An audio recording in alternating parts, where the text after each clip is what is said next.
আজকে স্বরূপনগর পত্রিকার অনলাইনে আমাদের সাথে থাকার জন্য আপনাদেরকে সাধুবাদ জানাই। আমি সৈয়দ রেজওয়ানুল হাবিব। আপনারা দেখছেন আজকের বিশেষ বিশেষ খবর। আমাদের প্রিয় বিধায়ক তিনবারের এবং জেলা পরিষদের সহকারী সভাধিপতি বীণা মণ্ডল মহাশয়া উপস্থিত আছেন। পঞ্চায়েত সমিতির সভাপতি অনুসুয়া মণ্ডল উপস্থিত আছেন। আমাদের বনগাঁ সাংগঠনিক জেলার সহসভাপতি যিনি ইতিপূর্বেই বক্তব্য রেখেছেন রমেন সর্দার মহাশয় উপস্থিত আছেন। বনগাঁ মাইনরিটি সেলের সভাপতি ইমরান সাহেব এবং এই ব্লকের সভাপতি কিঙ্কর দা। এখানে উপস্থিত আছেন আইএনটিটিউসির উত্তর ব্লকের সভাপতি আবেদ ভাই। উপস্থিত আছেন আমাদের পঞ্চায়েত সমিতির সহকারী সভাপতি তথা পশ্চিম ব্লকের অবজারভার নারায়ণকর মহাশয়। রামলাল দা আছেন। রামলাল দা আমাদের তেপুল মির্জাপুর পঞ্চায়েতের পার্টির কার্যকারী সভাপতি। এখানে সঞ্চালনা করছেন জুলফিকার ভাই, তিনি আমাদের মাইনরিটি সেলের বনগাঁ সাংগঠনিক জেলার সহসভাপতি। উপস্থিত আছেন আমাদের এখানে অনেক মহিলা নেত্রী, মমতা বৌদি উপস্থিত আছেন। উপস্থিত আছেন অনেক মহিলা মেম্বাররাও এর মধ্যে উপস্থিত আছেন এবং সামনেও অনেক মহিলারা এই ধর্নায় উপস্থিত হয়েছে। তার বিষয়বস্তু হলো আমাদের নেত্রী মমতা বন্দ্যোপাধ্যায়ের ঘোষণা মতোই আমরা আজকে এই কর্মসূচি পালন করছি। আমরা সারা পশ্চিম বাংলায় এই একই সময় একই দিনে সমস্ত ব্লকে ব্লকেই মহিলাদের ধর্না চলছে। কারণটা ইতিমধ্যেই আপনাদের কাছে অনেক বক্তায় ব্যাখ্যা করেছেন, আমি বেশি বলবো না। অনেকক্ষণ ধরে সভা চলছে, ধর্নার কাজ চলছে। জানি যে কিছুদিন আগে আরজিকাল মেডিকেল কলেজ অ্যান্ড হসপিটালে যে তিলোত্তমার সঙ্গে যে খারাপ ব্যবহার, তার সঙ্গে খারাপ কিছু হয়েছিল, যেটা নিয়ে পশ্চিমবঙ্গ সরকার অত্যন্ত দ্রুত গতিতে সিআইডি তদন্তের মাধ্যমে মূল যে কালপিট, মূল আসামি তাকে অ্যারেস্ট করেছিল এবং মমতা বন্দ্যোপাধ্যায় আর কয়েকটা দিন সময় চেয়েছিলেন। দুর্ভাগ্য আমাদের যে হাইকোর্টের নির্দেশে সেই তিলোত্তমার সঙ্গে যে ধর্ষণ হয়েছিল সেই কেসটা সিবিআইয়ের হাতে চলে যায়। হাইকোর্ট পরে সুপ্রিম কোর্টের নির্দেশে। তারপরেও আমরা দেখেছি কিছু কিছু রাজনৈতিক দল যারা পশ্চিমবাংলায় অপ্রাসঙ্গিক হয়ে পড়েছে, যাদের প্রাসঙ্গিকতা হারিয়েছে, যাদের সাইনবোর্ডটাই শুধু আছে, পশ্চিমবাংলার জনগণের সমর্থন যারা একেবারে হারিয়েছে, তারা মানুষকে উত্তপ্ত করে পশ্চিমবাংলায় একটা বিশৃঙ্খল পরিবেশ তৈরি করার চেষ্টা করেছিল। রাত দখলের নাম করে তিলোত্তমার বিচারের দাবিতে তারা রাস্তায় নেমেছে। তাদের সঙ্গে আমরাও সহমত যে তিলোত্তমার বিচার চাই। আমরাও স্লোগান তুলেছিলাম রাজপথে, উই ওয়ান্ট জাস্টিস। কিন্তু আমরা কি দেখলাম? কেসটা ছিল সিবিআই এর হাতে। সিবিআই দীর্ঘদিন ধরে সেই কেসটাতে কোনো সুফল দিতে পারেনি। রাজ্য পুলিশ যেখানেই শেষ করেছে, সিবিআই সেখানেই থেমে আছে। আন্দোলন যদি করতে হয় তাহলে নিজাম প্যালেসে গিয়ে আন্দোলন করতে হবে, সিবিআই দপ্তরে যেতে হবে, সেখানে ধর্ণা দিতে হবে, তাদেরকে বলতে হবে অতি দ্রুত এই কেস শেষ করতে হবে এবং মূল আসামিদের শাস্তির ব্যবস্থা করতে হবে। সেদিকে কর্ণপাত না করে কিছু সংগঠন, কিছু মানুষ ঘোলা জলে মাছ ধরার চেষ্টা করছিলেন এবং সরকার বিরোধী একটা আন্দোলন তৈরি করার চেষ্টা করছিলেন।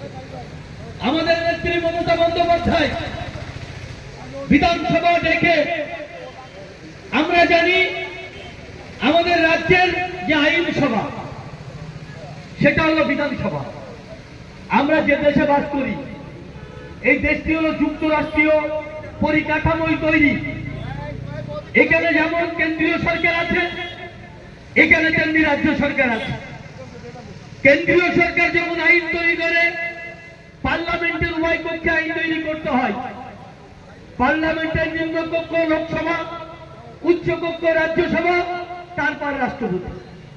আমরা রাজ্যে বাস করি, এখানে বিধানসভায় রাজ্যের আইন প্রণয়ন হয়।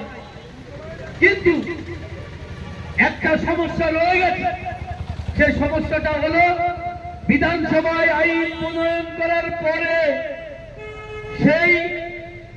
সেই বিধানসভায় প্রস্তাব পাস করার পরে সেটা আইনে প্রণয়ন করতে গেলে মহামান্য রাজ্যপালের সই প্রয়োজন হয়। রাজ্যপাল সই না করলে সেটা আইনে প্রণয়ন হয় না। আমাদের নেত্রী মমতা বন্দ্যোপাধ্যায় জরুরি ভিত্তিতে তিনি রাজ্য বিধানসভা ডাকলেন, সেখানে বিধায়কদের উপস্থিত থাকার নির্দেশ দিলেন এবং বিধায়কদের উপস্থিতিতে সর্বসম্মতিক্রমে সেখানে অপরাজিতা বিল আনলেন এবং পাস করলেন ধ্বনি ভোটে। তারপরে আমরা দেখলাম আইন প্রণয়ন করার জন্য কেন্দ্রীয় সরকার থেকে যিনি প্রতিনিধিত্ব করেন রাজ্যের রাজ্যপাল, সেই রাজ্যপালের কাছে ফাইলটা পড়ে থাকলো। রাজ্যপাল সেই ফাইলে সই করলো না, যার জন্য সেটা আইনে প্রণয়ন হচ্ছে না। এই আইনে কি ছিল? এই আইনে ছিল, রবীন্দ্র বলেছেন যে অতি দ্রুত যাদের সঙ্গে ধর্ষণ হবে, যাদের শ্লীলতাহানি হবে, সেই কেসগুলোতে আসামিকে অবিলম্বে গ্রেফতার করে 15 দিনের মধ্যে চার্জ গঠন করে অতি দ্রুত বিচার প্রক্রিয়া সমাপ্ত করে দোষীদের সাজার ব্যবস্থা করতে হবে এবং দোষীদের ফাঁসির দাবি করা হয়েছিল এই অপরাজিতা বিলে। কিন্তু আমরা দেখলাম সেন্ট্রাল গভর্নমেন্ট থেকে নিযুক্ত মহামান্য রাজ্যপাল মহোদয় তিনি অনেক বিবৃতি দেন রাজ্যের এই রাজ্যপাল ভবন থেকে, রাজভবন থেকে তিনি অনেক বিবৃতি দেন, কিন্তু কোনো মতে তিনি সেই ফাইলে সই করলেন না। সেই বিচার প্রক্রিয়া স্লথ হয়ে গেল। সুপ্রিম কোর্টে তার শুনানি চলছে। সুপ্রিম কোর্ট বলছে বিচার প্রক্রিয়া সমাপ্ত করতে হবে। সিবিআই প্রথম চার্জশিট, দ্বিতীয় চার্জশিট এমন করে দিয়ে চলেছে, এখনো ট্রায়াল শুরু হয়নি। সিবিআই কোর্টে এর বিচার দ্রুত শেষ করার দাবিতে আমাদের এই অবস্থান। অপরাজিতা যে বিল রাজ্যের বিধানসভায় পাস হয়েছে, সেই বিলকে অবিলম্বে রাজ্যপালের সই করতে হবে।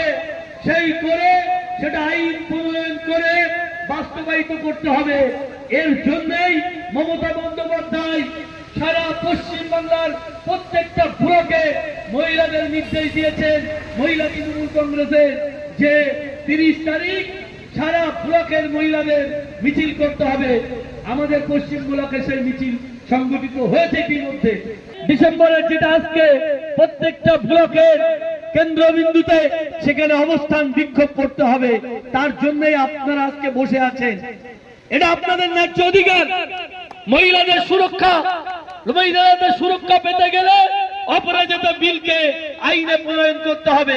আমাদের লড়াই শুরু হলো, যতক্ষণ পর্যন্ত রাজ্যপাল এই বিলে সই করে আইন প্রণয়নের সাহায্য না করবেন ততক্ষণ পর্যন্ত পশ্চিমবঙ্গ তৃণমূল মহিলা কংগ্রেস যে রাস্তায় নেমেছে তাদের আন্দোলন সমাপ্ত হবে না।